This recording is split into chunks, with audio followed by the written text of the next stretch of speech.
An ultrasound machine is not a future predicting machine. So we found out at our 18-week ultrasound. The doctor came in, he said, while her head, heart, spine, and lungs look fine, it's her limbs, all of them, are misshapen, deformed, or in some cases missing bones altogether. I've never forgotten that sentence.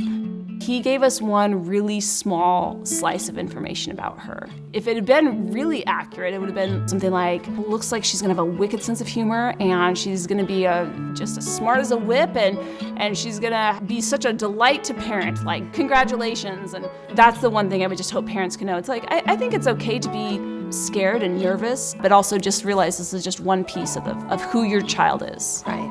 Talk about Grace growing up. Yeah. Because I think when you are introducing other children into your lives and going to play dates and playgrounds, and how did you explain that, or what was the reaction that you and Grace got?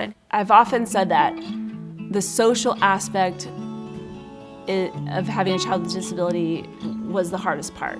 When kids don't see other kids with disabilities normalized in their media, in the shows they watch, they have zero frame of reference for what a disability is. It was at that point that I realized this lack of representation. That's when I decided to write a children's book. Just having this girl, Emma, who was a wheelchair user, she didn't have hands, having her sit on the same shelf as hungry caterpillars and wild things, then kids are like, oh, okay.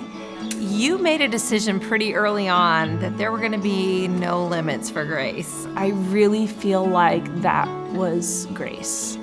She just had such this joyful, happy personality. She's unstoppable in her mind, and so I'm not going to put those brakes on her. Your mom said something interesting to me. She said, you basically taught her that there were no limits for you. So tell me where that comes from in you.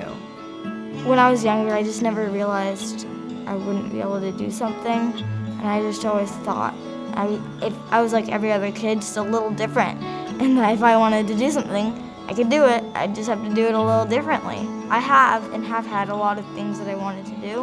I'm very passionate about it, so I just kind of find ways to make things happen, When people look at you, what do you want them to see, Grace? I guess I just want them to see a normal person who just happens to be a little different than everybody else. With an awesome sense of humor. Yeah. And a little bit of sarcasm mixed in there. I look at people with disabilities a lot of times, and I just think they're remarkable. You really have to just think, wow, that is amazing. I think you bring up such a good point of like, this is such an untapped market for creativity. Like, if you are looking for someone who thinks outside the box, why don't you hire someone who has to live outside that box every day? We all kind of just know what we know, right? Grace knows Grace. Yeah, right.